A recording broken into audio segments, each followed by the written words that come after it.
దేవుని ఘనమైన నామమునకు స్తోత్రాలు చెల్లిస్తూ ఉన్నాం.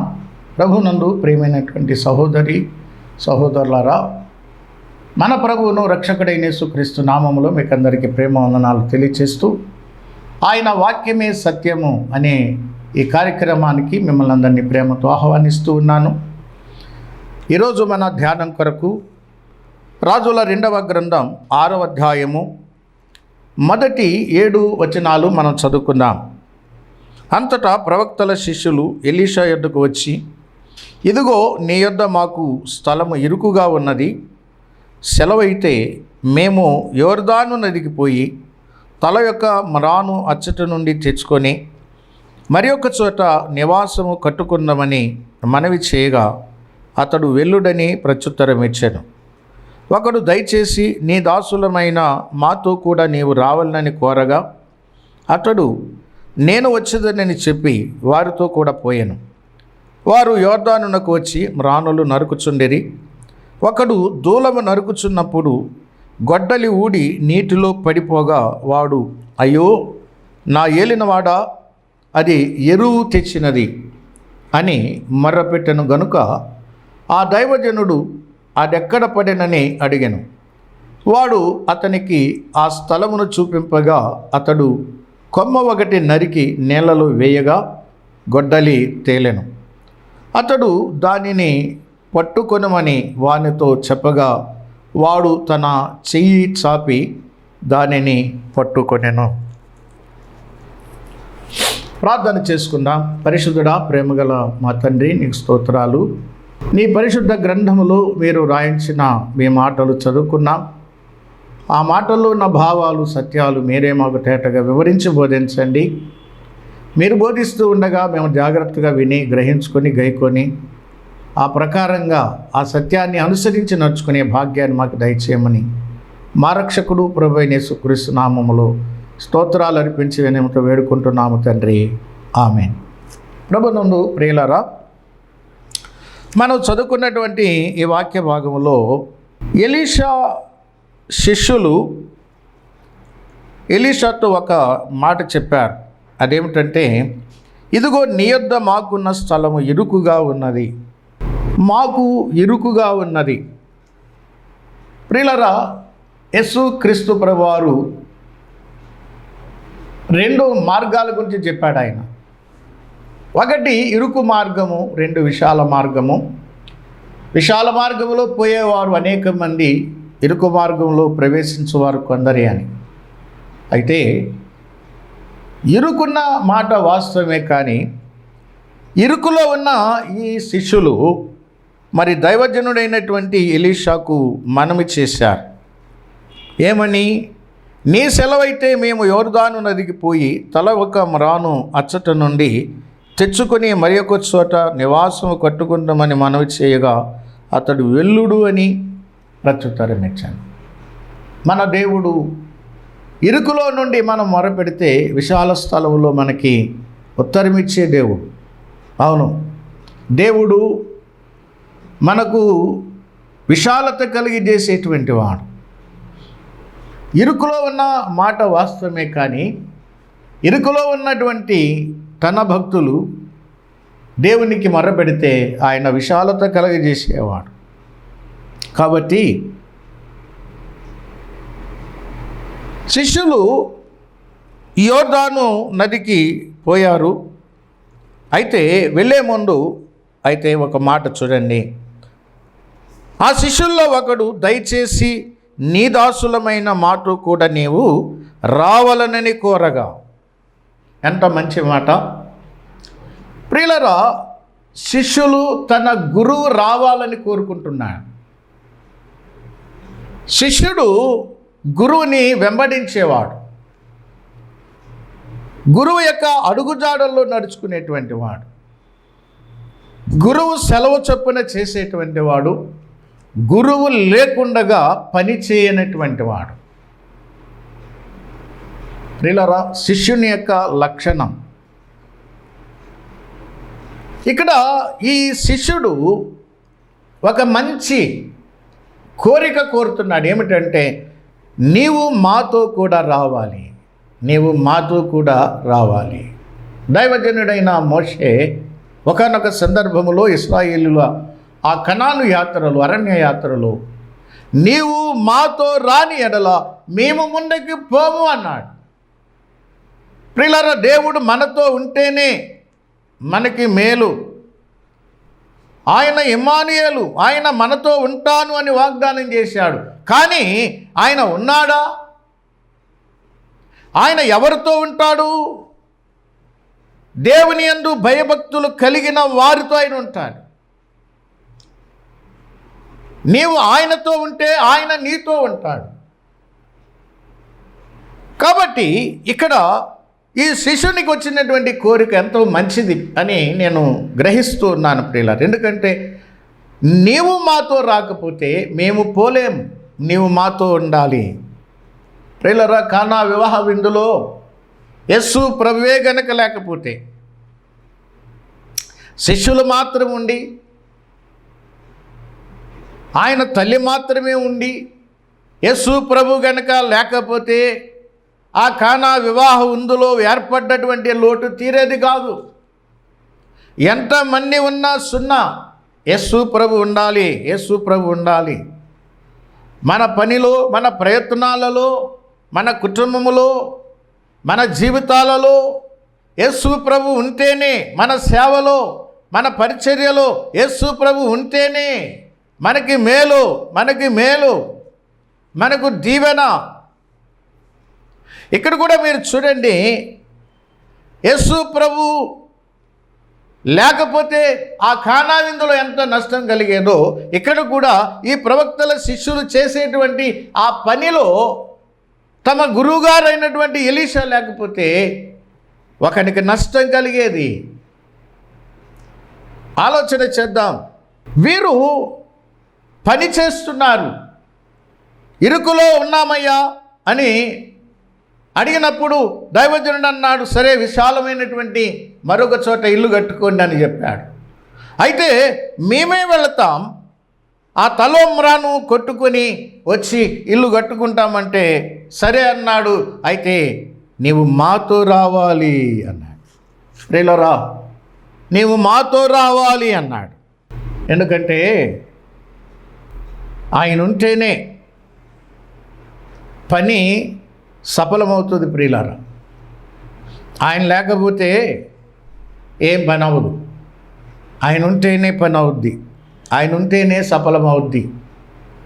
కొంతమంది తమ తెలివితేటలను ఉపయోగించి, తమకున్న శక్తి సామర్థ్యాలు ఉపయోగించి పని చేద్దామనుకుంటారు, కానీ ఆ పని నెరవేరదు. ఆ పని నెరవేరదు.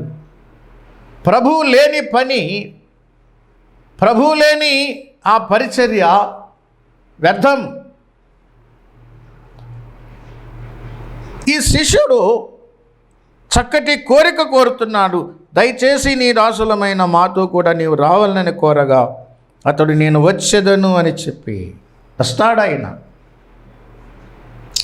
ఆయన పనిలో నీకు సహకారిగా ఉంటాడు, నీతో వస్తాడు ఆయన. పౌలు అన్నాడు, మేము ఆయన తోటి పనివారం, మేము ఆయన తోటి పనివారం అన్నాడు. మేము ఆయనతో కలిసి పనిచేస్తున్నాం, మేము ఆయనతో కలిసి పనిచేస్తున్నాం. మాతో ఆయన కాదు, మేము ఆయనతో కలిసి పనిచేస్తున్నాం. పిల్లరా, ఆలోచన చేయండి. మనము ఆయనతో ఉంటే మనతో ఆయన ఉంటాడు. శిష్యులు తన గురువుగారితో ఉన్నారు కాబట్టి వారు కోరగానే ఏమన్నాడండి ఈ గురువు? వస్తాను పదండి అన్నాడు. శిష్యులు 24 గంటలు ఆయనతోనే ఉన్నారు, ఆయన చెంతనే ఉన్నారు, ఆయన ఆధీనంలోనే ఉన్నారు, ఆయన ఆధ్వర్యంలోనే ఉన్నారు. కాబట్టి నేను మీతో వస్తాను అని గురువుగారు మాట ఇచ్చారు. మనము ఆయనతో ఉంటే మనతో ఆయన ఉంటాడు. ప్రియులారా, ఎలీషా వారితో కూడా పోయెను. వారు యొర్దానునకు వచ్చి మ్రానులు నరుకుచుండిరి. ప్రియులారా, మనము ఇక్కడ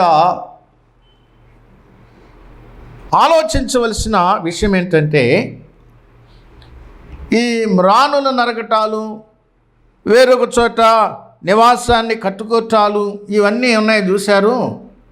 ఇవి దేనికి సాదృశ్యము అంటే చూడండి, హగ్గయి గ్రంథం 1వ అధ్యాయం 8వ వచనములో పర్వతములెక్కి మ్రానులు తీసుకుని వచ్చి ఈ మందిరమును కట్టించండి అన్నాడు. ప్రేలరా, నేను దానిలో సంతోషిస్తాను, దాని యందు సంతోషిస్తాను. మందిరం మ్రానులు తీసుకొని వచ్చి మందిరాన్ని కట్టండి, నేను దానిలో సంతోషిస్తాను అన్నాడు. పాత నిబంధనలో అక్షరార్థంగా ఉన్న మందిరం, క్రొత్త నిబంధనలో జీవముగల దేవుని సంఘమే. తిమోతికి రాసిన 1వ పత్రిక 3వ అధ్యాయము 15వ వచనం ప్రకారం జీవముగల దేవుని సంఘమే ఆయన మందిరం. పాత నిబంధన కాలంలో అక్షరార్థంగా ఉన్న మందిరం, ఆత్మీయంగా రక్షించబడినటువంటి దేవుని బిడ్డల సమూహమే దేవుని మందిరం, ఆయన సంఘమే, జీవగల ఆయన సంఘమే ఆయన మందిరం. ఈ సంఘము అనేటువంటి మందిరాన్ని కట్టాలంటే సువార్త ప్రకటించాలి.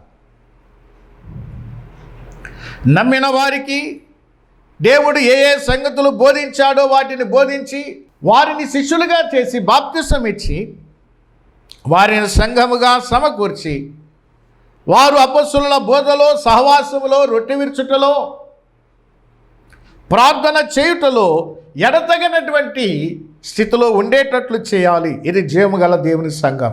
అయితే ఈ పని ఎవరు చేస్తున్నారు? మందిరాన్ని కట్టే పని శిష్యులదే. ఈ పని సువార్త పని, సంఘాలను కట్టే పని. ప్రియులారా, ఇది సువార్త పని. ఇది దేవుని సంఘానికి లేక దేవుని మందిరము అని పిలువబడుతున్నటువంటి జీవగల సంఘములో చేయవలసిన పని ఇది శిష్యులదే. కాబట్టి అలా చెప్పుకున్నాం. ఈ సువార్త పనిలో ఈ శిష్యులు పాల్గొన్నారు. అయితే మ్రానులు నరకటానికి వెళ్ళారు. అయితే ఒకడు దూలము నరుకుచున్నప్పుడు అనే మాట చూస్తున్నాం. ప్రియులారా, మానులు అవసరమే, దూలాలు కూడా అవసరమే. ఒక ఇంటిని కట్టాలంటే మానులు ఉండాలి, దూలాలు ఉండాలి, వాసాలు ఉండాలి, పెండెబద్దలు ఉండాలి, ఇవన్నీ ఉండాలి. అయితే దూలం నరుకుతున్నాడు అంటే నరికేవాడిది తప్పేమి కాదు, దూలాలు కూడా అవసరమే. కానీ ఇక్కడ ఏం జరిగింది? ఒకడు దూలము నరుగుచున్నప్పుడు గొడ్డలి ఊడి నీటిలో పడిపోగా వాడు అయ్యో నా ఏలినవాడా, అది ఎరువు గొడ్డలి లేకపోతే ఎరువు తెచ్చినదని మొర్రపెట్టాడు. ప్రియులారా గమనించండి, గొడ్డలి పడిపోయినందుకు కాదు ఇతనికి బాధ. ఆ గొడ్డలి ఎవరిదంట? ఎరువు తెచ్చిందంట, తనది కాదు. లోకంలో చెప్తారు ఎరువు సొమ్ము బరువు సేటు అని. ఇది ఎరువు గొడ్డలి, సరే ఎరువు తెచ్చుకున్నాడు మంచిదే. కానీ ఆ గొడ్డలి ఎట్లా ఉన్నదో చూసుకోవాలి కదా. ఆ గొడ్డలి వదులుగా ఉందా లేకపోతే గట్టిగా ఉందా? వదులుగా ఉంటే దాన్ని గట్టిగా ఊడిపోకుండా దానికి చేయవలసింది చేసి దాన్ని చక్కబరుచుకుని దాన్ని ఉపయోగించాలి కదా. అలా చేయకుండా ఆ గొడ్డలిని ఉపయోగించాడు. అది వదులుగా ఉంది కాబట్టి గొడ్డలి ఊడి నదిలో పడిపోయింది. ప్రియులారా, ఈ ఎరువు తెచ్చినది ఈ గొడ్డలి దేవుని వాక్యానికి సాదృశ్యంగా ఉంది. ప్రియులారా, దేవుని వాక్య ఖడ్గం, దేవుని వాక్యము అనేది ప్రియులారా ఎరువు తెచ్చుకుని బోధించేది కాదు. ఎవరో బోధిస్తే ఆ బోధ పట్టుకొచ్చి రాసుకుని ప్రసంగించేది అది ఎరువు గొడ్డలతో సమానం. దానివల్ల ప్రమాదమే, దానివల్ల నష్టమే. వాక్యాన్ని నీ అంతటా నీవుగా ధ్యానించి ఆ వాక్యాన్ని స్టడీ చేసి ఆ యొక్క వాక్యాన్ని అర్థం చేసుకుని ఆ వాక్యంలో ఉన్న సత్యాలు భావాలు గమనించుకొని ఆ వాక్య ప్రకారంగా నడుస్తూ నువ్వు బోధిస్తే నిజంగా అది పని చేస్తుంది. పని దేవుని పనే. కానీ ఇక్కడ నష్టం ఎక్కడ జరిగిందంటే అది ఎరువు గొడ్డలి. ఒకవేళ ఎరువు తెచ్చినా కానీ దాన్ని సరిచేసుకోవాల్సినటువంటి బాధ్యత మన మీద ఉంది. రాసుకుని ప్రసంగాలు చేయొద్దని నేను చెప్పటం లేదు, కానీ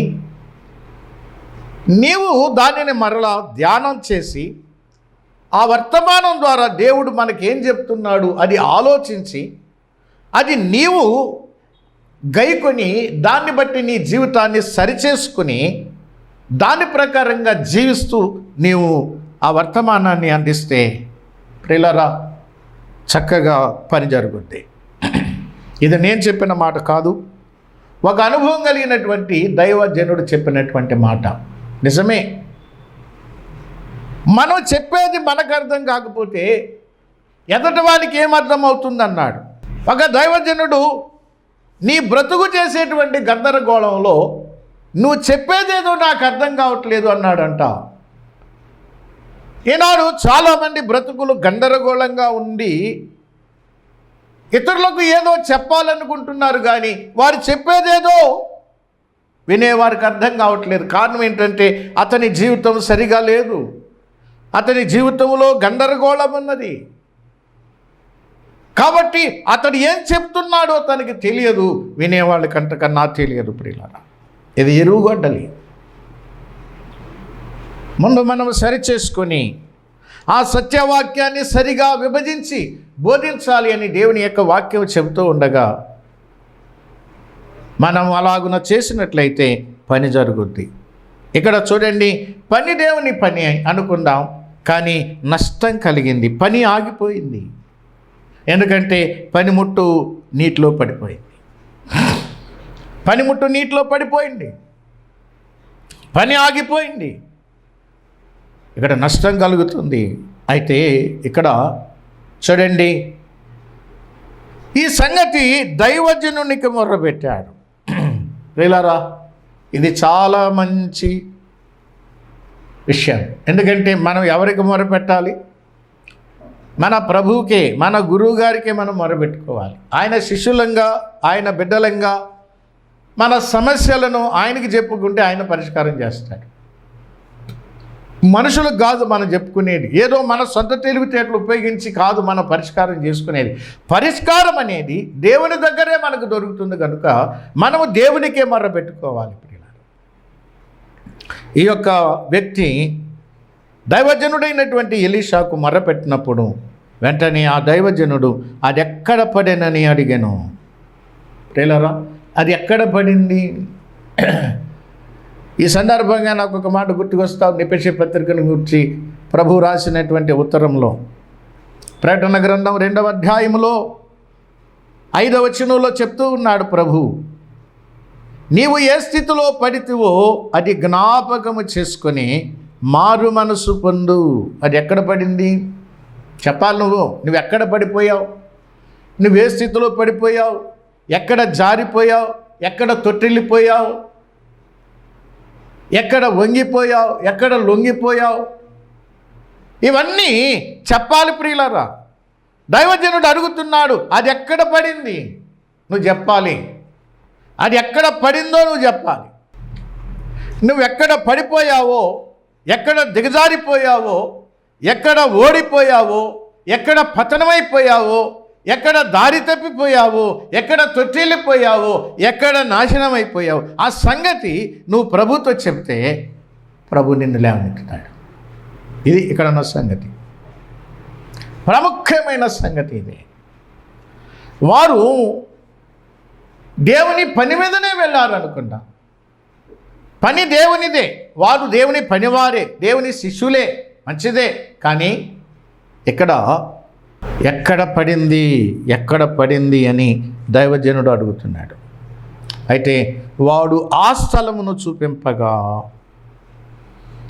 ఇలా చెప్పాను కదా, ఆ స్థలమును చూపించగా ప్రభుకి మనం విన్నవించాలి, ప్రభుకి మనం చెప్పాలి. ప్రియులారా, వివరంగా మనం చెప్పాలండి. ఏ విషయంలో పడిపోయావో, ఏ సందర్భంలో పడిపోయావు, నువ్వు పడిపోయావా, నేను పడిపోయాను అని చెప్పు. ఓడిపోయావా, ఓడిపోయానని చెప్పు. పాపం చేశావా, పాపం చేశానని చెప్పు. ఏ పాపం అది పేరు పెట్టి చెప్పు అన్నాడు ఆయన. ఎందుకంటే దావీదు 51వ కీర్తనలో అదే చెప్పాడు. తన పాపం తల్ల మన కళ్ళ ముందు కనబడుతుందన్నాడు దావీదు. నీ ఎదుట నీకు విరోధంగా నేను పాపం చేశాను అని దేవుని సన్నిధిలో తన పాపాన్ని ఒప్పుకున్నప్పుడు దేవుడు దావీదుని లేవనెత్తాడు. ప్రియులారా, అంతకుముందు దావీదుకి నెమ్మది లేదు, ఆనందం లేదు, సంతోషం లేదు. రాజ్యం ఉంది, సింహాసనం ఉంది, కిరీటం ఉన్నది, అన్నీ ఉన్నాయి, కానీ దావీదు జీవితంలో నెమ్మది లేదు. ప్రియులారా, దేవుని సన్నిధిలో తన పాపాన్ని ఒప్పుకున్నప్పుడు దేవుడు తిరిగి మరలా ఆ రక్షణ ఆనందాన్ని దేవుడు దావీదుకి ఇచ్చాడు. దాన్నే కోరుకున్నాడు దావీదు. రాజును బట్టి కలిగే ఆనందాన్ని కోరుకోలేదు, తనకున్న ఐశ్వర్యాన్ని బట్టి కలిగే ఆనందాన్ని కోరుకోలేదు. దేవుని దగ్గర ఏం కోరుకున్నాడు దావీదు అంటే రక్షణ ఆనందం. రక్షణ ఆనందం. నీకెంత ఉన్నా ఏమున్నా నీకు రక్షణ లేకపోతే నీకేంటి?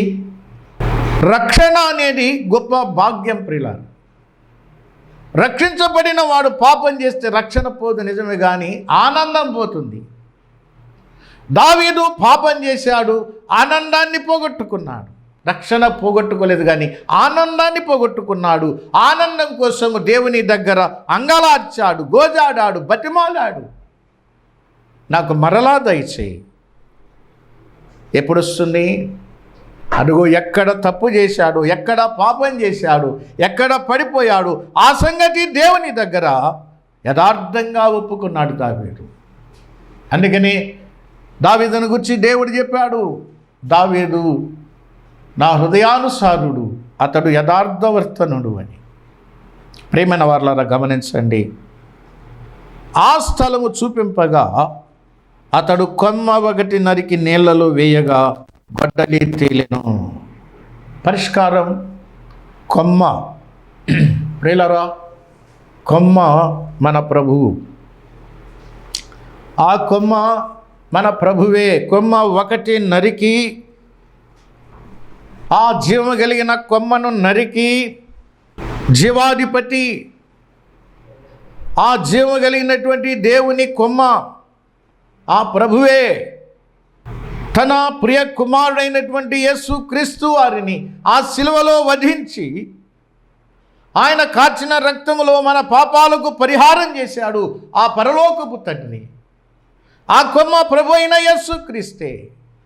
నీ నా పాప పరిహారం కొరకు, నీ సమస్యల నుండి, నా సమస్యల నుండి మనల్ని విమోచించడం కొరకు ఆ నరకబడిన కొమ్మ మన ప్రభు అయిన యేసుక్రీస్తు.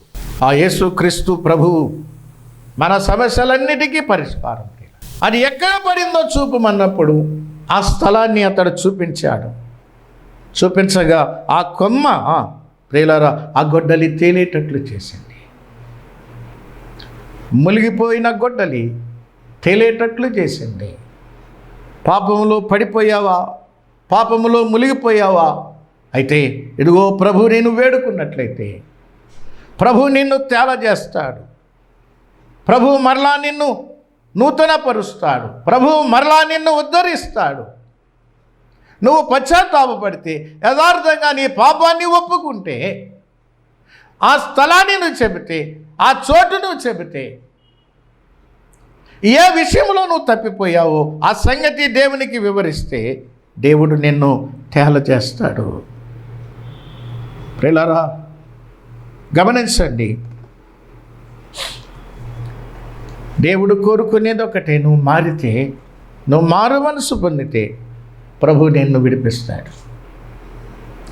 ఈ గొడ్డలి తేలాలి అంటే అది ఒక కొమ్మే. నీటిలోకి దిగి వెతకడానికి అది మన వల్ల కాదు. అది నదిలో పడిపోయింది. అది ప్రవాహంలో కొట్టుకుపోయేటువంటి పరిస్థితిలో ఉంది. నువ్వెక్కడికి కొట్టుకుపోతావో, నువ్వేమైపోతావో ఒక్కసారి నీ స్థితి ఆలోచన చేసుకో. నీవు తిరిగి మరలా ప్రభు వైపుకి రాకపోతే, నువ్వు మారు మనసు పొందకపోతే, నువ్వు ఏ స్థితిలో పడ్డావో ప్రభువుకి చెప్పి ఆ విషయంలో నువ్వు మారకపోతే నువ్వెక్కడికి కొట్టుకుపోతావో ఆలోచన చేయి. ప్రియమైన స్నేహితుడా, సోదరి, పాపముతో లోకములో పడి కొట్టుకుపోతావా నరకానికి? లేక నీ స్థితి చెప్పి నీ పాపాన్ని యథార్థంగా దేవుని సన్నిధిలో ఒప్పుకొని తేల్తావా? ప్రియులారా గమనించండి, ఆ కొమ్మ నీటిలో వేయగా గొడ్డలి తేలింది. అసలు నీటిలో పడిన గొడ్డలి ఎక్కడికి పోద్దండి? మట్టానికి పోద్ది, అడుగంటుకు పోద్ది. ఆ నీటి అడుగుకు పోద్దండి. ఇంకా మళ్ళీ బయటికి తేలటం ఏంటి? గొడ్డలు తేలటం ఏంటి? ఇది ఆశ్చర్యం కదా. ఇనుతో చేసిన ఏ పనిముట్టైనా నీటిలో పడితే అది అడుగంటు పోతుంది కదా. గొడ్డలి బరువుగా ఉంటుంది, అది ఇనుముతో చేసింది. అయితే ఆ గొడ్డలి పైకి తేలింది అంటే ఇది ఎంత ఆశ్చర్యం పిల్లరా! ప్రభు చేసే కార్యాలు ఎంత ఆశ్చర్యం. ప్రభువురు ఆ గొడ్డల్ని పైకి తేల్చినట్టుగా చూస్తున్నా. పడిపోయిన వాడిని లేవనెత్తాడు, దావీదుని లేవనెత్తాడు, అనేక మంది భక్తులను లేవనెత్తాడు ప్రభు, నిలబెట్టాడు ప్రభు. అయితే నువ్వు చేయాల్సింది ఏంటో తెలుసా? నువ్వు ఏ స్థితిలో పడ్డావో అది నువ్వు ఆయనకి చెప్తే నిన్ను తేల చేస్తాడు, నిన్ను పైకి లేపుతాడు, నిన్ను నిలబెడతాడు, నడిపిస్తాడు. పేతురు పడిపోయాడు, కానీ ప్రభువు లేవనెత్తాడు, నిలబెట్టాడు, గొప్ప సాధనంగా వాడుకున్నాడు పేతుర్ని. ఆ ప్రభువే ఈరోజు నిన్ను నన్ను నిలబెట్టడానికి సమర్థుడు, తేలజేయడానికి సమర్థుడు. మునిగిపోయిన నిన్ను నన్ను పైకి లేవనెత్తి నిలబెట్టి వాడుకోవడానికి సమర్థుడు ఆయన.